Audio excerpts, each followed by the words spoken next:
से गुरुवार रात 9:30 बजे डीडी नेशनल पर।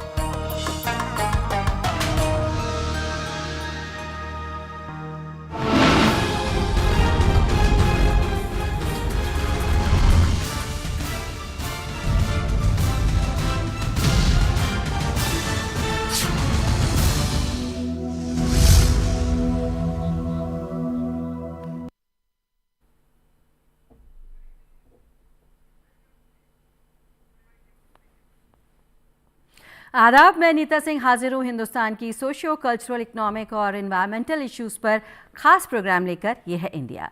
हमारे इस खास प्रोग्राम में आज बात भारत में क्वांटम कंप्यूटिंग की।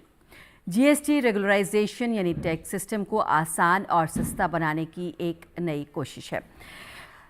जी हाँ, भारत में दुनिया में तेज़ी से उभरती इकॉनमिक ताकत है और आज दुनिया की चौथी बड़ी इकॉनमी बनकर उभरी है। लिहाजा अब इसे अपने strategic benefits, economic growth, health care, energy, finance के कॉम्प्लेक्स प्रॉब्लम्स को सॉल्व करने और नेशनल सिक्योरिटी को मजबूत बनाने के लिए क्वांटम कंप्यूटिंग जैसी तकनीक को तरक्की देने की ज़रूरत है। लेकिन समझने वाली बात यह है कि क्वांटम कंप्यूटिंग जैसी तकनीक में हम एक नेशन के तौर पर कहाँ खड़े हैं, इसकी कितनी ज़रूरत है। इन्हीं सारे सवालों पर डिटेल में बात करने के लिए हमने इनवाइट किया है दो ख़ास मेहमानों को। हमारे साथ स्टूडियो में मौजूद हैं जवाहरलाल नेहरू यूनिवर्सिटी के स्कूल ऑफ कंप्यूटर और सिस्टम साइंसेज में प्रोफेसर रमेश अग्रवाल और जेएनयू के ही फिज़िकल साइंसेज में प्रोफेसर पूनम मेहता। आप दोनों का हम स्टूडियो में वेलकम करते हैं। Thank you. और आपका भी अगर इसी से जुड़ा कोई सवाल है तो आप हमें कॉल कर सकते हैं। हमारा नंबर लगातार स्क्रीन पर फ्लैश हो रहा है। प्रोफेसर रमेश, सबसे पहले हम आपसे समझना चाहेंगे कि ये क्वांटम कंप्यूटिंग जिसकी हम बात कर रहे हैं वो आखिर है क्या? देखिए, अभी हमारे जो कंप्यूटर्स जो काम करते हैं वो 0 और 1 बिट के उस पर काम करते हैं जी। कि मतलब जो स्टेट होगी या तो वो 0 में होगी या 1 में होगी। तो मैं इसको थोड़ा सा एक्सप्लेन करना चाहूँ कि अगर आप एक कॉइन टॉस करें जी, तो जब वो ज़मीन पे कॉइन आ जाएगा तो या तो वो हेड होगा तो हम इसको 0 कह दिया, टेल होगा तो हम इसको 1 कह दिया। तो ये दो स्टेट में किसी एक स्टेट में होगा। लेकिन आप सोचिए कि कॉइन जब हवा में छलांग लगा रहा है तो उस समय वो किस स्टेट में है? तो वो उस समय वो दोनों स्टेट में है, वो 0 और 1 के बीच में है। तो क्वांटम कंप्यूटिंग में हम क्यूबिट की बात कर रहे हैं जी। जो दो स्टेट को साइमल्टेनियसली रिप्रेजेंट कर रहा है।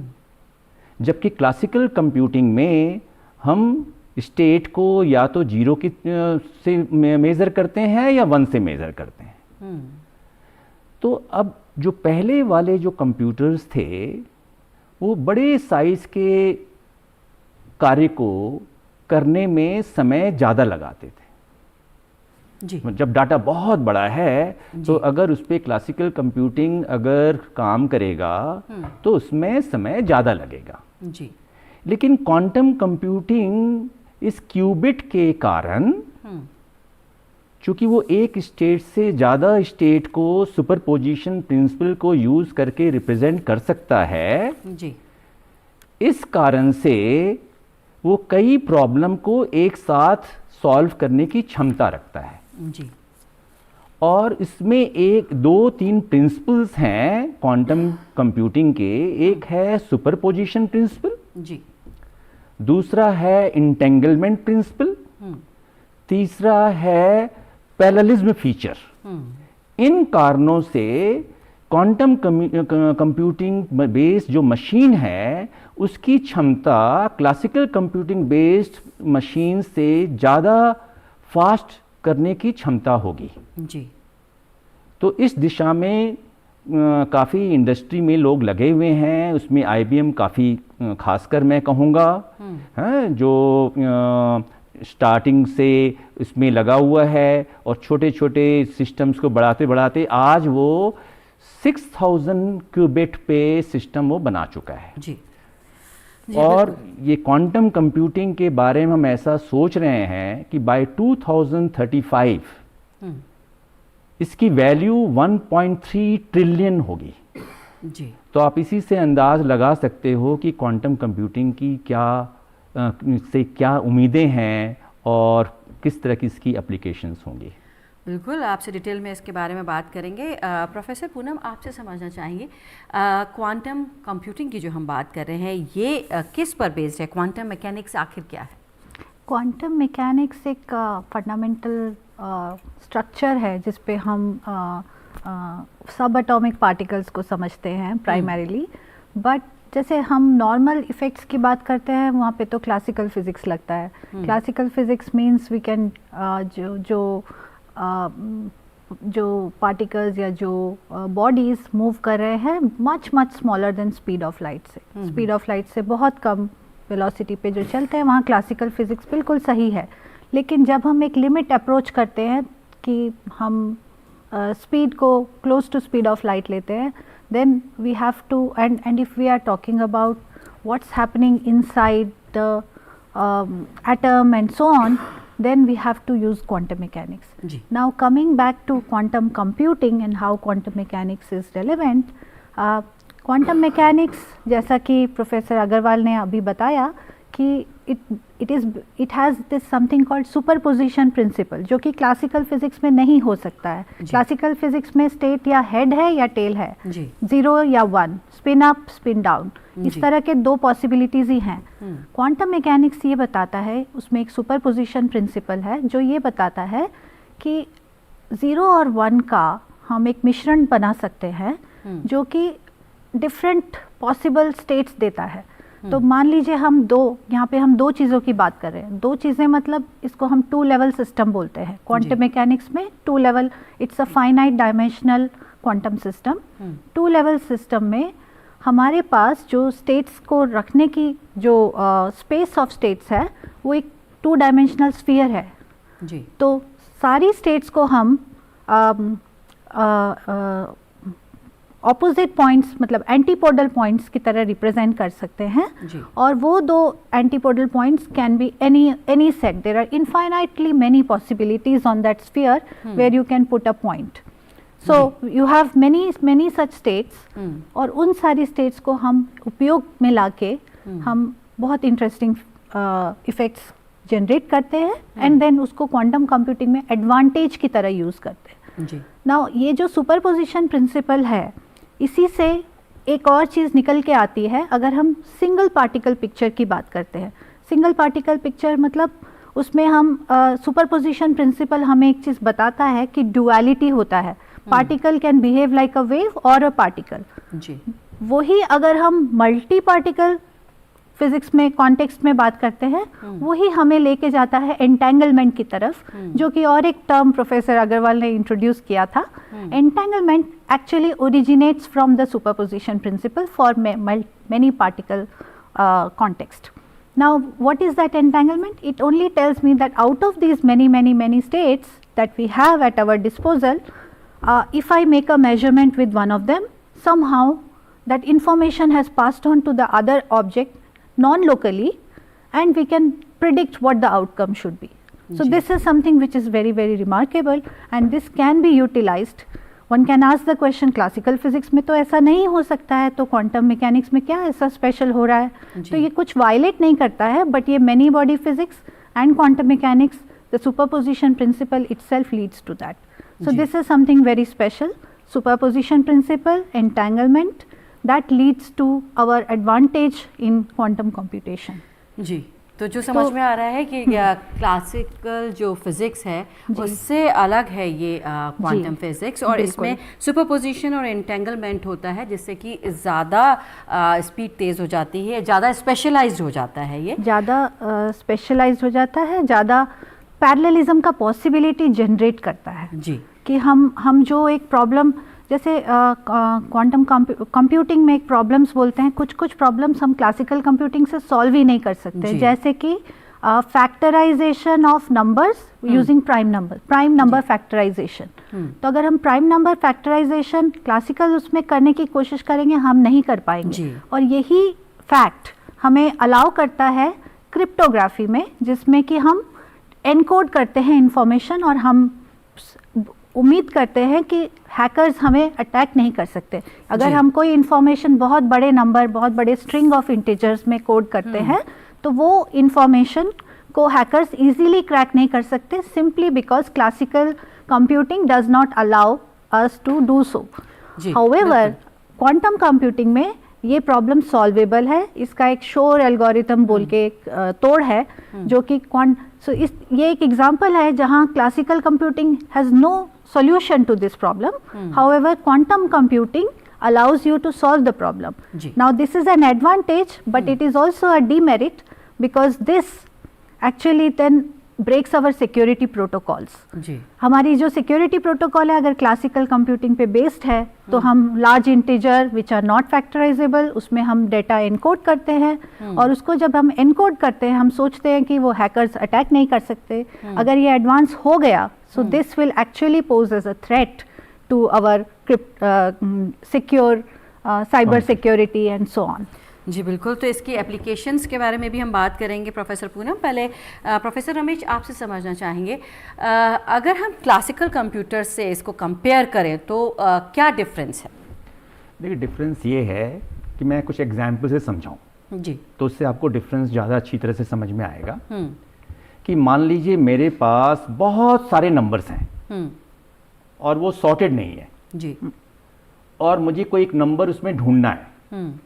सोचिए कि आपके पास मोबाइल नंबर्स हैं जी, और अनसॉर्टेड हैं, मुझे ढूंढना है ये मोबाइल नंबर कहाँ पे है।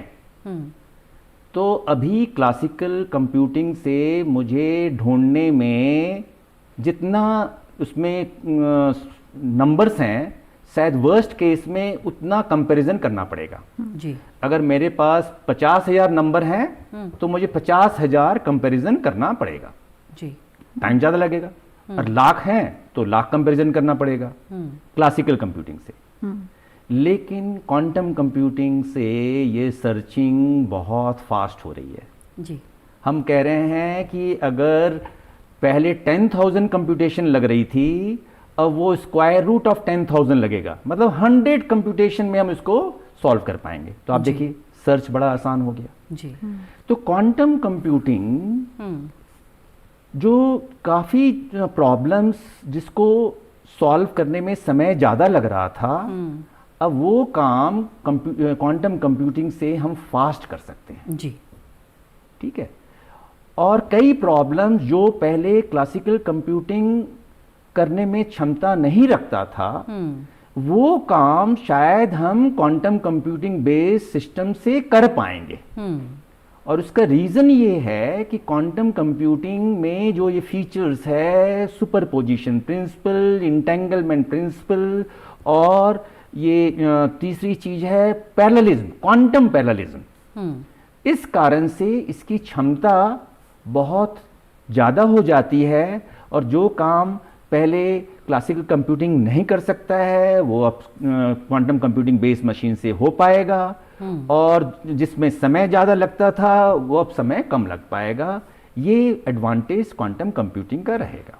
अब मैं आपको बताऊं, जी, पूनम जी ने बताया कि सिक्योरिटी जो हम आजकल जो मैसेज भेजते हैं तो कॉमन लोगों को मालूम नहीं है, मैसेज जब जा रहा है तो उसको एनक्रिप्ट कर देते हैं। जी, तो एनक्रिप्ट करने के लिए जो एल्गोरिदम्स अभी यूज हो रहे हैं तो कई बैड एलिमेंट्स भी हैं, वो चाहते हैं आपकी मैसेज को चेंज कर दें, मैसेज में से कुछ छेड़छाड़ करें। तो उनको डिक्रिप्ट करने के लिए एक प्रोसेस जरूरत होती है कि फैक्टराइजेशन, कि नंबर का कोई नंबर है उसका फैक्टराइजेशन करें, और वो जितनी जल्दी कर पाएंगे वो डिक्रिप्ट उतनी जल्दी कर पाएंगे।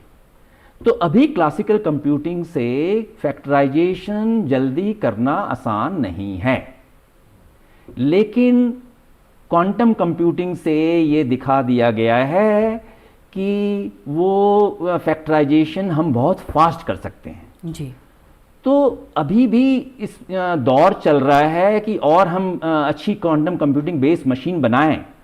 तो अब डर ये है कि अगर क्वांटम कंप्यूटिंग जब बहुत प्राइम पोजीशन में पहुंच जाएगा, जब बहुत अच्छी तरीके से उसकी मशीन बन जाएगी, तो अभी जिस तरीके से हम क्रिप्टोग्राफिक एल्गोरिदम यूज़ करते हैं सिक्योरिटी से, वो सारे सिक्योरिटी एल्गोरिदम्स फेल हो जाएंगे जी।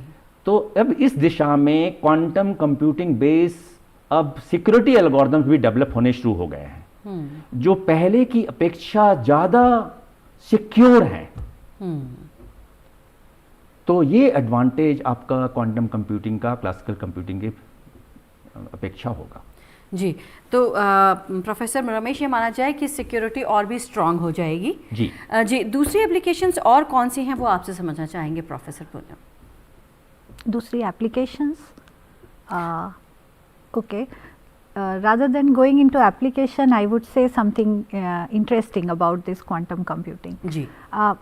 What you have, जब हम कंप्यूटिंग करते हैं तो हम एक पहले एनक्रिप्ट करते हैं, कोड एनकोड करते हैं, फिर डिकोड करते हैं और बीच में कंप्यूटेशन करते हैं। जी। तो जब हम एनकोड करते हैं और डिकोड करते हैं, वहाँ पे एक खास बात ये है, हमारे पास जैसा कि पहले बताया कि बहुत सारी स्टेट्स अवेलेबल हैं जिसको कि हम यूटिलाइज कर सकते हैं इन आवर कंप्यूटेशन। बट जब हम एनकोड कर रहे हैं तो हमें वो जो स्टेट्स हम यूज़ कर रहे हैं वो डिस्टिंग्विशेबल स्टेट्स होना चाहिए। उसके वजह से जब हम एनकोडिंग और डिकोडिंग करते हैं, डिस्टिंग्विशेबिलिटी की वजह से हम एक्चुअली इवन इफ हमारे पास बहुत सारे स्टेट्स हैं, डिकोडिंग और एनकोडिंग के स्टेज में हम एक्चुअली 0 और 1 ही यूज़ करते हैं। जो मेन क्वांटमनेस जहाँ यूज़ होता है वो होता है कंप्यूटेशन प्रोसेस में, जहाँ इट अलाउज फॉर पैरेललिज्म, जैसा कि आपने ये टर्म पहले भी सुना कि वहाँ पे कुछ कुछ प्रॉब्लम्स में जो या नॉन सॉल्वेबल हैं या जो हम बोलते हैं एक्सपोनेंशियल टाइम लगेगा, बहुत ज़्यादा टाइम लगेगा अगर हम वो प्रॉब्लम का डिफ़िकल्टी बढ़ा दें या स्ट्रिंग्स बढ़ा दें, या उसको वो पॉलिनोमियल टाइम में करने की क्षमता रखता है। जी। तो ये एक बहुत बड़ी एडवांटेज है। बट ये समझना ज़रूरी है कि जो एनकोडिंग और डिकोडिंग है वहाँ पे डिस्टिंग्विशेबिलिटी होने की ज़रूरत की वजह से हमारी जो स्टेट्स हम यूज़ कर पाते हैं वो 0 और 1 की तरह ही हैं। तो जो मेनली क्वांटमनेस यूज़ हो रहा है वो in the process of computation primarily वहाँ पे यूज़ होता है। जी। और आपने एप्लीकेशंस के बारे में पूछा, हाँ, अगर आप कहें तो मैं बताऊं। हाँ, ये अभी पूनम जी आप एडवांटेजेस के बारे में बता रही थी कि ये जो एडवांटेज आपने बताया कि एक्सपोनेंशियल टाइम जो लगता था वो अब कम हो जाएगा, ये इसका इट बिकम्स पॉलिनोमियल टाइम। जी, कम हो जाएगा। जी, कम हो जाएगा, टाइम कम लगेगा। जैसे कि अभी प्रोफेसर रमेश ने भी बताया कि सर्च भी इजी हो जाएगी, इसके तमाम एडवांटेजेस हैं। और अब हमें प्रोफेसर रमेश बता रहे हैं कि एप्लीकेशंस की बात कर रहे हैं। एक तो एप्लीकेशन हमने सिक्योरिटी में समझी, और आपसे समझना चाहेंगे प्रोफेसर। देखिए, इसकी एप्लीकेशंस बहुत हैं। जी। हाँ, एक तो आप जो AI artificial intelligence machine learning की बात कर रहे हैं, तो अभी भी कि उनकी जो क्षमता है, बहुत डाटा होने पे उनकी क्षमता कम है। जी। तो सबसे इम्पॉर्टेंट कंट्रीब्यूशन होगा कि AI और ML में और ग्रोथ होगी। जी। वो और बड़े लार्ज स्केल डाटा सेट पे और कॉम्प्लेक्स डाटा सेट पे जो उनमें जो पैटर्न्स हैं उसको ढूंढने में मदद करेगा। जी।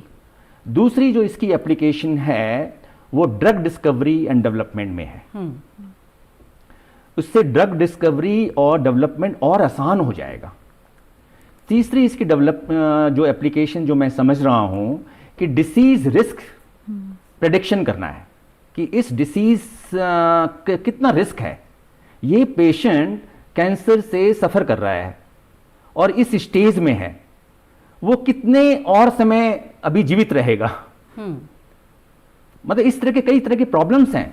तो डिसीज रिस्क असेसमेंट को प्रेडिक्शंस में बहुत क्षमता मिलेगी। अभी जितने ये जो हम डिसीज की बात करते हैं, ड्रग की बात करते हैं, तो एक इंपॉर्टेंट चीज आती है प्रोटीन फोल्डिंग को समझना। जो बायो इन्फॉर्मेटिक्स, बायोटेक्नोलॉजी में लोग काम करते हैं, तो बहुत कॉम्प्लेक्स प्रोसेस है। इसके लिए बहुत रिसोर्स चाहिए उसके स्ट्रक्चर को समझने के लिए। तो प्रोटीन फोल्डिंग प्रॉब्लम को सॉल्व करना क्वांटम कंप्यूटिंग से बहुत आसान होगा। जी। फिर फाइनेंस मॉडलिंग एंड ऑप्टिमाइजेशन, आप किस शेयर में इन्वेस्ट करो, कौन से पोर्टफोलियो में आपके पैसे इन्वेस्ट हों कि रिटर्न अच्छा हो जी। बैंकिंग में कहता है इसकी बहुत इंपॉर्टेंस होगी समझने के लिए। फ्रॉड डिटेक्शन में बहुत हेल्प मिलेगी। तो फाइनेंस मॉडलिंग एंड ऑप्टिमाइजेशन में इसका बहुत योगदान रहेगा। फिर हम बात करते हैं आपकी मटेरियल साइंस की जी। तो हम जो डिफरेंट मटेरियल्स बनाते हैं तो आज के दिन काफ़ी रिसोर्स लगते हैं, समय ज़्यादा लगता है एक मटेरियल किसी पर्टिकुलर एप्लीकेशन के लिए बनाने के लिए, लेकिन क्वांटम कंप्यूटिंग से ये थोड़ा सा आसान होगा। और आसान होने का रीज़न है quantum parallelism, superposition principle, entanglement principle. तो जो भी इस प्रोग्राम को देख रहे हैं और जो बच्चे इसमें काम करना चाहते हैं, मैं उनको कहूँगा कि वो इन सब चीज़ों को समझें जी। फिर आप देखिए कि एरोस्पेस डायनेमिक्स, हम कोई एरोप्लेन बनाना चाह रहे हैं, कोई कार डिज़ाइन करना चाह रहे हैं, तो इसमें भी बहुत प्रोसेस इन्वॉल्व होता है, समय ज़्यादा लगता है जी। ये आसान हो जाएगा जी। फिर आपके जो है क्वांटम केमिस्ट्री, जो डिफरेंट तरह के रिएक्शंस होते हैं उनको समझना आसान होगा। फिर हम बात करते हैं कि जो हम ऑनलाइन ट्रांजैक्शंस करते हैं तो उसमें फ्रॉड होने के चांसेस होते हैं, वो फ्रॉड डिटेक्शन करना आसान होगा। हम मालूम कर पाएंगे कि ये जो बिहेवियर है ट्रांजैक्शन का वो फ्रॉडलेंट है या फ्रॉडलेंट नहीं है। तो बहुत सारी एप्लीकेशंस हैं। लॉजिस्टिक्स में बहुत इम्प्रूवमेंट होगी। अच्छा, ट्रैफिक मैनेजमेंट जी, इसमें बहुत इन्वायरमेंट पोल्यूशन, आपकी स्मार्ट सिटी, क्योंकि स्मार्ट सिटी का मतलब है आईओटी डिवाइसेस। बहुत सारे आईओटी डिवाइसेस होंगे, वो आपस में कम्युनिकेट कर रहे हैं और इन कम्युनिकेशंस को हमें फास्ट करना है, तो क्वांटम कंप्यूटिंग का बड़ा योगदान रहेगा। जी बिल्कुल। प्रोफेसर रमेश, आपने बताया कि कौन से एप्लीकेशन एरियाज़ हैं जहां पर कि ये क्वांटम कंप्यूटिंग एप्लीकेबल हो सकता है, लेकिन हम अभी कहाँ पर खड़े हैं, क्या हमारा स्टेटस है, हमने क्या कुछ अचीव किया है अब तक, ये आपसे जानेंगे। पहले प्रोफेसर पूनम, आपसे समझना चाहेंगे, अगर हम गवर्नमेंट इनिशिएटिव्स की बात करें इस क्वांटम कंप्यूटिंग में, तो क्या कुछ किया गया है? जी बिल्कुल। गवर्नमेंट एक्चुअली कहीं भी एडवांस होना है तो वहाँ पे रिसर्च इज़ वन, रिसर्च एक अलग डोमेन है, but policy and government initiatives go hand in hand. If government initiatives don't come in the right time, then we'll fall behind compared to the rest of the world. So हमारे इस quantum technology को लेकर government का बहुत ही high scale and I would say ambitious initiative है, जिसको कि बोलते हैं national quantum mission.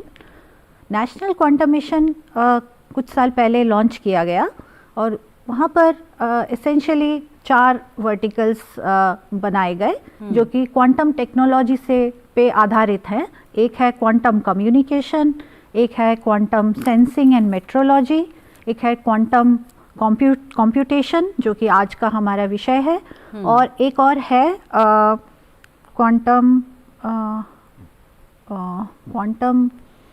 quantum sensing and metrology, quantum computing, quantum sensing, and one more quantum material. Basically it has to do with advanced materials जी।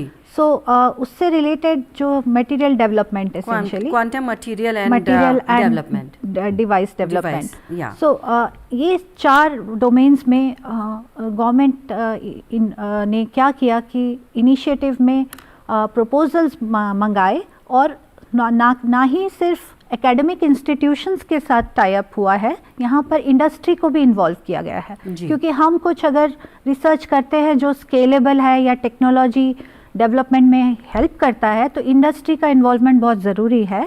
इसलिए industry का involvement right at first stage किया गया। तो उसमें अभी 4 वर्टिकल्स में basically thematic hub बनाए गए। वो थीमेटिक हब इन चारों जगह पे, चारों डोमेन्स में अलग अलग जगह पे बनाए गए हैं। आईआईटी दिल्ली में है क्वांटम मटेरियल्स का, फिर क्वांटम कंप्यूटिंग का Indian institute of science Bangalore, IIT Madras में एक हब है क्वांटम क्वांटम कम्युनिकेशन का, और एक और हब है IIT बॉम्बे में quantum, I think NV centres and diamond NV centres से related. So essentially these have been awarded and people are working day and night to not only do research but also develop some technology which can be used as a scalable technology, क्योंकि हम quantum technology के race में world से compete करना चाहते हैं और पीछे नहीं रहना चाहते हैं. इसलिए गवर्नमेंट का इनिशिएटिव बहुत ही महत्वपूर्ण है.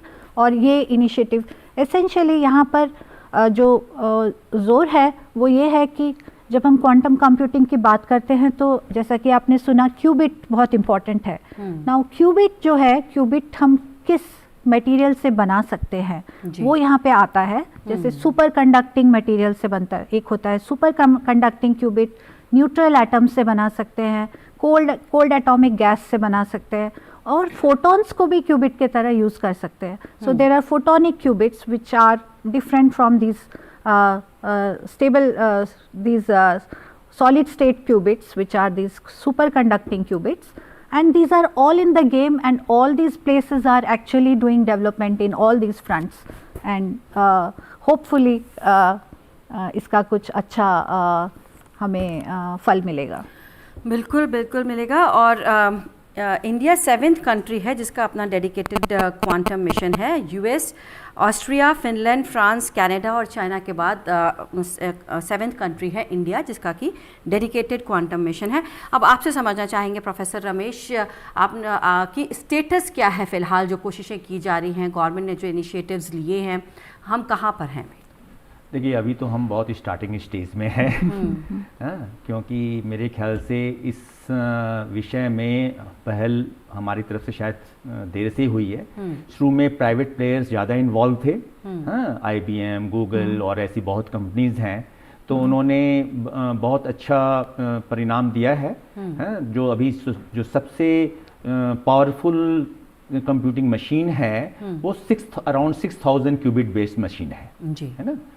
लेकिन अगर हमें इस दिशा में आगे बढ़ना है तो बेसिकली हमें 3 फ्रंट पे काम करना होगा.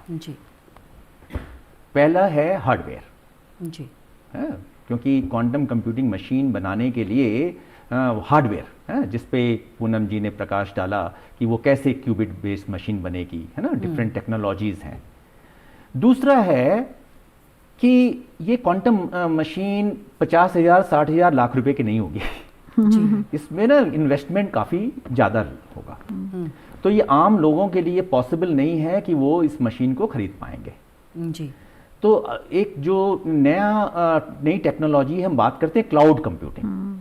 तो क्लाउड कंप्यूटिंग क्या करता है, वो ऐसे रिसोर्स अवेलेबल कराता है, और आप उसको, अगर आप उस टेक्नोलॉजी को यूज़ कर रहे हैं तो आपको पेमेंट करनी होगी. तो इंडिविजुअल क्वांटम कंप्यूटिंग मशीन खरीदने के बजाय क्लाउड कंप्यूटिंग इन्वायरमेंट में वो रिसोर्स यूज़ करेंगे, और जितना समय यूज़ करेंगे उसके लिए पैसे उतने देंगे. तो कैसे क्वांटम कंप्यूटिंग की फैसिलिटी क्लाउड कंप्यूटिंग के थ्रू रिसर्चर्स को या यूज़र्स को वो मिल सकती है, वो मुहैया कराई जा सकती है, उस पर काम करने की ज़रूरत है.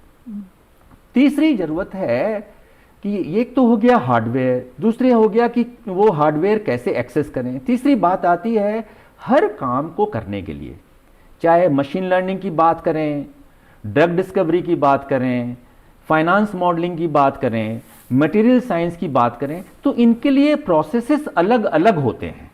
तो इसका मतलब सॉफ्टवेयर, तो इन सारे कामों के लिए सॉफ्टवेयर अलग अलग होंगे. मशीन लर्निंग के लिए जो सॉफ्टवेयर हैं वो शायद सॉफ्टवेयर फाइनेंस मॉडलिंग के लिए जरूरत ना हो, है ना. तो सॉफ्टवेयर पे काम करने की जरूरत है. जब ये तीनों चीज अपने बेस्ट लेवल पे होंगी और तीनों को सही तरीके से संयोजा जाएगा तो हम क्वांटम कंप्यूटिंग का अच्छा से अच्छा एडवांटेज ले पाएंगे. जी बिल्कुल। प्रोफेसर पूनम, आप क्या कहेंगी कि हमने तमाम एडवांटेजेस के बारे में डिस्कस किया, मैं और एक चीज़ ऐड करना चाहूँगी जो प्रोफेसर अग्रवाल अभी बता रहे थे जी, उससे रिलेटेड। एरर करेक्शन भी बहुत इम्पॉर्टेंट एरिया है रिसर्च का।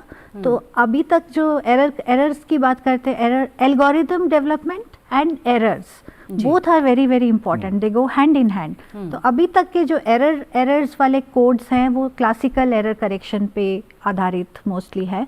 तो quantum error correction is also one domain which is an upcoming field and going to be very important, because हम अगर सुपर कंडक्टिंग क्यूबिट्स ले रहे हैं, सुपर कंडक्टिंग मटीरियल का क्यूबिट ले रहे हैं वर्सेस अ फोटोनिक क्यूबिट ले रहे हैं, हमारा एरर करेक्शन का जो मैकेनिज्म या प्रपोजल होगा वो अलग होगा। तो वो हमें बहुत केयरफुली उस डोमेन में भी हमें बहुत रिसर्च की ज़रूरत है। And that is also something which goes hand in hand with what all professor Agarwal just said. जी प्रोफेसर पूनम, तो हम चैलेंजेस की बात कर रहे हैं कि क्या चैलेंजेस हैं, तो एरर करेक्शन की भी एक वन ऑफ द चैलेंज बताया अभी पूनम जी ने। प्रोफेसर रमेश, आपको और क्या चैलेंजेस दिखाई देते हैं?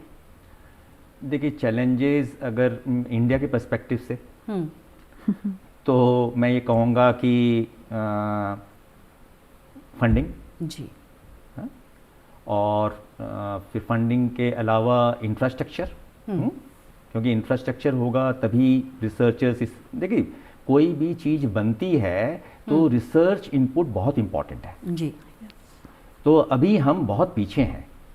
अगर देखा जाए, अगर जो हमारे पास क्वांटम कंप्यूटिंग बेस्ड मशीन जो डिफरेंट कंट्रीज़ ने बना ली है या प्राइवेट कंपनीज ने बना ली है, हमें उस तक पहुंचने के लिए हमें बहुत मेहनत करने की ज़रूरत पड़ेगी। उसके लिए ज़रूरत पड़ेगी क्योंकि क्वांटम कंप्यूटिंग, मैंने बताया, क्वांटम कंप्यूटिंग बेस्ड जो मशीन होती है वो 50,000 60,000 लाख रुपए की नहीं है कि एक इंडिविजुअल आदमी खरीद के यूज़ कर पाए। आज मेरे पास कोई फंडिंग रिसर्च के लिए नहीं है और मुझे कंप्यूटर चाहिए जी, उसके लाख रुपए लग रहे हैं, 2 लाख रुपए लग रहे हैं, शायद मैं 1-2 लाख रुपए अपने पॉकेट से इन्वेस्ट कर लूँगा और मैं अपना काम करूँगा फंडिंग के बिना। लेकिन यहाँ पे इस फैसिलिटीज़ को बनाने के लिए, करने के लिए बहुत फंडिंग की ज़रूरत है जी। तो ज़रूरत है गवर्नमेंट और जो इंडस्ट्रीज़ हैं वो दोनों आएँ और एकेडमिशियंस, रिसर्चर्स के साथ मिलके वो फैसिलिटीज़ प्रोवाइड करें जिससे कि रिसर्च इसमें हो सके और हम भी आगे और देशों की तरह आगे बढ़ सकें। और जल्दी से और एक बात ये भी है, एक नई टेक्नोलॉजी अगर इंडिया बना लेता है तो सारा कुछ सिस्टम ही चेंज हो जाता है। एक डेवलपिंग कंट्री डेवलप कंट्री बन जाती है। तो मुझे लगता है कि इसमें गवर्नमेंट का मतलब इनिशिएटिव और आए, है ना, और फंडिंग ज़्यादा से ज़्यादा अवेलेबल हो और प्राइवेट प्लेयर्स भी आएँ और साथ में रिसर्च कम्युनिटी भी जो है इस दिशा में काम करें जिससे कि हम भी आगे फोरफ्रंट में आ सकें। जी पूनम जी, प्रोफेसर पूनम आपसे समझना चाहेंगे कि हम क्वांटम कंप्यूटिंग की बात कर रहे हैं, क्या इसमें कोई चैलेंज डीकोहेरेंस का भी है? बिल्कुल, आपने एकदम सही विषय लाया। सो जब हम क्वांटम स्टेट्स बनाते हैं तो हम वहाँ पे कोहेरेंस करके एक टर्म होता है कि हम उसका फेज इंफॉर्मेशन रहता है, सजग रहना चाहिए जब हम पूरा कंप्यूटिंग प्रोसेस कर रहे हैं। लेकिन हम ये जो क्यूबिट्स बनाते हैं, ये क्यूबिट्स एसेंशियली ये रूम टेम्परेचर पे या नॉर्मल लैब में नहीं बन सकते हैं। Cold temperature, cold whatever, clean room and cold labs are required and वो वहाँ पे करने का मेन पर्पस यही है to get rid of effects due to decoherence. So decoherence एक न्यूसेंस है बेसिकली। इसमें पूरे फुल गेम में डीकोहेरेंस बहुत बड़ा न्यूसेंस है और the challenge to produce qubits is decoherence only. That हम बना तो लेते हैं पर वो स्टेबल नहीं रहते हैं, क्यूबिट स्टेबल प्रॉपर्टीज शो नहीं करते हैं। तो decoherence is one of the biggest threats to making good qubits, making usable stable qubits. And different technologies offer different advantages. Like photonic qubits का क्या होता है, उनको flying qubits बोला जाता है. Photon को हम रेस्ट पे बिठा नहीं सकते because it travels at speed of light. तो photonic qubits are flying qubits. In the computation process we can use them. So there are stability issues primarily related to decoherence. There is something called quantum decoherence, जिसकी वजह से qubits को stabilize करना थोड़ा difficult होता है, और decoherence के effects को हटा के ही हम proper stable computation कर सकते हैं. जी बिल्कुल, तो ये भी एक बहुत बड़ा चैलेंज है जिस पर भी काम किया जाना बाकी है. रेगुलेशन एंड स्टैंडर्ड्स की बात करें प्रोफेसर रमेश, तो इसमें कहाँ चैलेंज है?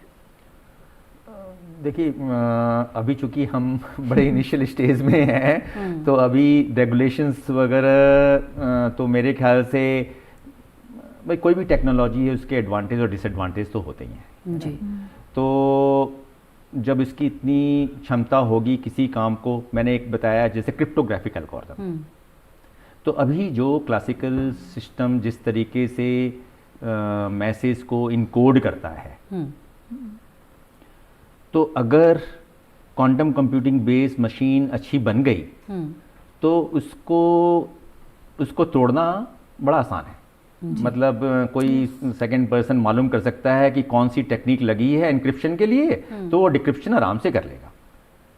तो ज़रूरत फिर यहाँ पर है कि अगर हमारे पास जो already classical based system cryptography algorithm use हो रहे हैं, और अगर क्वांटम बेस्ड मशीन अगर किसी ने डेवलप कर ली है, मान लीजिए इंडिया में ही, तो ये कैसे एक रेगुलेशन आए कि आप इस तरह की फ्रॉडुलेंट एक्टिविटी नहीं करेंगे.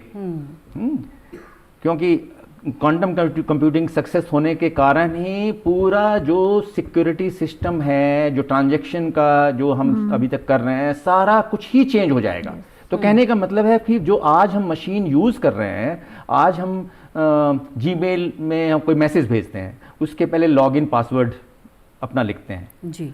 तो लॉगिन पासवर्ड पहले वो एनक्रिप्ट होता है जी, और वो सर्वर पे जाता है. सर्वर पे वो पहले डिकोड होता है, वेरीफाई होता है यूज़र नेम पासवर्ड वैलिड है या नहीं है, और फिर उसके बाद उसको एक्सेस मिलता है. फिर उसके बाद वो अपना जीमेल पे वो काम कर पाता है, या कोई भी और भी ईमेल सर्विस है. आप सोचिए कि क्वांटम सिस्टम सक्सेसफुल हो गया, किसी ने यूज़र नेम पासवर्ड टाइप किया, और उस मैसेज जो इंक्रिप्टेड मैसेज जो जा रहा है सर्वर के बीच में किसी ने उसको टैप कर लिया, उसने उसको डिक्रिप्ट कर लिया, और अब उसको यूज़र नेम पासवर्ड मालूम हो गया, वो सिस्टम उसका हैक हो गया जी. तो इस तरह की फ्रॉडुलेंट एक्टिविटीज़ हो सकती है. तो इसके लिए सरकार को थोड़ा सा मेरे ख्याल से एक कदम आगे रहना पड़ेगा कि बिफोर ये टेक्नोलॉजी सक्सेसफुल हो, क्या ऐसे रेगुलेशंस आएँ कि एक टेक्नोलॉजी दूसरे टेक्नोलॉजी का मिसयूज़ ना कर पाए. जी बिल्कुल. और प्रोफेसर पूनम, अगर हम स्केलेबिलिटी और टेक्निकल चैलेंजेस की बात करें तो क्या कहेंगे आप? ये भी इम्पॉर्टेंट क्वेश्चन है, क्योंकि स्केल अगर हम बना भी लेते हैं stable qubit over some time scale, unless हम उसको लार्ज नंबर्स में बना सकें, वो हम उसको यूज़ करने के लिए यूज़फुल नहीं रहेगा. तो जो सुपर कंडक्टिंग क्यूबिट्स हैं वहाँ पे स्केलेबिलिटी का इशू है to keep them. Although photonic computation में बोलते हैं कि scalability is not a big problem. वहाँ पे एक और चीज़ है कि जब हम वो क्वांटम नेटवर्क, क्वांटम जो सर्किट बनाते हैं, वो सर्किट में जो गेट्स होते हैं वहाँ पे फोटोनिक क्यूबिट्स यूज़ करने से वो एक्चुअली हॉप करते, एक ऑपरेशन हो गया फिर दूसरा operation, so same number of qubits carry out multiple operations. यहाँ पे super conducting qubits they are static, they don't move, so we have to have circuits which have the stationary elements. तो वहाँ पे numbers ज़्यादा की ज़रूरत है, और वहाँ पे स्केलेबिलिटी सच में एक चैलेंज है. Of course Microsoft, Google, IBM, they are working day and night and they are coming up with different milestones every now and then, but I think this is important as well. जी professor Ramesh, हमने बात की कि India में quantum computing अभी किस stage पर है, और आपने बताया काफ़ी इनिशियल स्टेज पर. अगर हम ग्लोबल प्लेटफॉर्म की बात करें तो आपसे समझना चाहेंगे? देखिए, अभी रिसेंटली 2025 में approximately 6000 qubit base machine, qubit computing machine बन गई है। जैसा कि पूनम जी ने बताया कि एक क्वांटम कंप्यूटिंग बेस्ड मशीन की सक्सेस, स्केलेबिलिटी तभी होगी जब नंबर ऑफ क्यूबिट्स ज़्यादा हों जी। तो उसके पहले 6000 क्यूबिट्स के पहले जो थी मशीन वो अराउंड 1100 के आसपास थी। तो आप सोचिए कितना बड़ा जंप लगा है जी। तो success qubit quantum computing machine की तभी होगी कि जब हाई नंबर क्यूबिट्स की मशीन हम बना पाएं। तो वो अपने आप में चैलेंज है, जैसा पूनम जी ने बताया कि कौन सी टेक्नोलॉजी यूज़ करते हैं। हर एक टेक्नोलॉजी के अपने एडवांटेज हैं, डिसएडवांटेज हैं। तो क्यूबिट बेस्ड मशीन तो अभी तक इंडिया तो बहुत पीछे है, और जो आगे है वो ज़्यादातर प्राइवेट प्लेयर्स हैं, या चाइना है, या फिर यूएस काफ़ी आगे है ना। और हमें अभी इस दिशा में बहुत काम करने की ज़रूरत है जी। प्रोफेसर पूनम, वे फॉरवर्ड आपसे समझना चाहेंगे। Way forward, okay. So one of the important things for way forward would be not only developments with money, facilities and doing good research, but also I think वो research करने के लिए training the manpower or woman power rather. We need to train our young students and prepare them for getting into these areas, because these are not conventional traditional areas of research. So here one needs good amount of computational skills as well as some understanding of basic physics. Only then one can proceed. So the whole game is completely interdisciplinary. अभी एकदम interdisciplinary हो गया है, और अगर हमें आगे उस तरह से बढ़ना है तो हमें उसी तरह के नए कोर्सेज फ्लोट करने चाहिए under graduate and post graduate level पे, जो कि हो रहा है कुछ हद तक। NEP के तहत हम लोगों ने कुछ नए कोर्सेज फ्लोट किए हैं जो कि related to these advancements, but we need to do a lot more, because by the time the technology is at its peak, we need to have people who can utilize that technology. If we cannot do that, then even if technology 2 or 4 or 10 or 100 number of people cannot do much. If there is a large workforce, that can make a big difference to the. So as a Indian community, I think we need to work hard to train our younger colleagues and younger friends, and bring them up to the level where they can actually harness and contribute to the development as well. So this is what I would say way forward. जी बिल्कुल। तो आपने बताया कि way forward क्या है। Professor Poonam, professor Ramesh, आप दोनों ने वक्त निकाला, स्टूडियो में आए और क्वांटम कंप्यूटिंग पर हमको इतनी अहम जानकारी दी, उसके लिए आप दोनों का बहुत बहुत शुक्रिया। तो हम बात कर रहे थे क्वांटम कंप्यूटिंग की, और बहुत ही इनिशियल स्टेज में अभी हम हैं। हमारे दोनों गेस्ट यहाँ मौजूद थे। तमाम तरह के एडवांटेजेस उसके होंगे जिन्होंने बताया कि जो क्लासिकल कंप्यूटर है उससे कितना फ़र्क पड़ेगा, और किस तरह से क्लासिकल कंप्यूटर से अलग है, और किस तरह से सर्च बहुत आसान हो जाएगी, टाइम बहुत कम लगेगा, कॉम्प्लेक्स से कॉम्प्लेक्स प्रॉब्लम्स को कितनी आसानी से सॉल्व किया जा सकेगा, कहाँ कहाँ पर इसकी एप्लीकेशन पॉसिबल है, ये हमने जाना। हमारी आज की पेशकश में फ़िलहाल इतना ही। हमारा प्रोग्राम आपको कैसा लगा, आप भी अपनी राय हमें भेज सकते हैं। हमारा ईमेल आईडी है hopdurdu@gmail.com। इसी के साथ हमारी पूरी टीम को दीजिए इजाज़त। आदाब।